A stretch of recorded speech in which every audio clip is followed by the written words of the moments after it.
High, আমি অভিষিক্তা। আমি হাওড়ার সলভ জয়বিলে আমরা একটা 3 BHK ফ্ল্যাট বুক করেছিলাম। তো আমরা ফ্ল্যাটের ইন্টেরিয়রের জন্য আমরা খুঁজছিলাম। তো তখনই আমি social media through Prosenjit da I Creative স্টুডিওর ডিটেলসটা পাই। কিন্তু ওদের কাজ আমার বেশ ভালো লাগে, যেরকম আমি চাইছিলাম। সেটা আমি আমার হাজব্যান্ডকে বলি, আমরা কন্ট্যাক্ট করি দাদার সাথে কথাবার্তা হয়। আমরা আলোচনা করি কিভাবে কি করা যেতে পারে। দাদা আমাদের 3Dটা ফার্স্টে রেডি করে দেয়, যেটা আমাদের দেখে বেশ ভালো লাগে। দেন আমরা কাজ শুরু করি। আর আমাদের যেটা আমাদের পয়েন্ট ছিল যে আমাদের 2 মাসের মধ্যে কাজ রেডি করে দিতে হবে। আমাদের মুভ করার ব্যাপার ছিল একটা, তো সেটা একদম টাইমলি দাদা আমাদের দিয়েছে।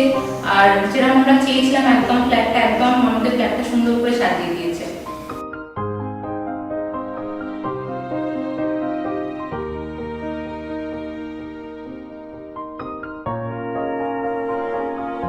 আমি প্রাঞ্জল। তো এই ফ্ল্যাটটা নিয়ে ইন্টেরিয়ার করানোর সময় আমি প্রসেনজিতের সঙ্গে কথা বলে আমার যেটা সবকিছু পছন্দ হওয়ার পরে প্রসেনজিৎ আমাকে বেশ কিছু এক্সট্রা কাজ যেগুলো হলে ভালো হয় সাজেস্ট করেছিলেন। যেমন এই ব্যাক প্যানেলিংটা যেটা খুবই সুন্দর লাগছে, এবং কিচেন ইউনিটে যে কম্বিনেশন কালার কম্বিনেশন যেগুলো প্রসেনজিৎ খুব সাজেস্ট করেছিলেন। তো ওভারঅল আমার মানে ওনার সঙ্গে কথা বলে বেশ ভালোই লেগেছে।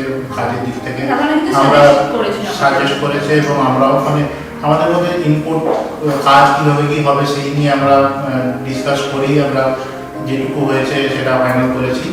আর মোটামুটি ওভারঅল আর টাইমলি ব্যাপারটা যেটা বললো আগে, যে টাইমলি একদম যার কথা হয়েছিল সেই টাইম অনুযায়ী আমরা ফ্ল্যাটটা হ্যান্ড ওভার পেয়েছি। তো ওভারঅল কাজ করে এখন আমি ফুললি স্যাটিসফাইড। প্রসেনজিতের সঙ্গে পার্সোনালি কাজ করি।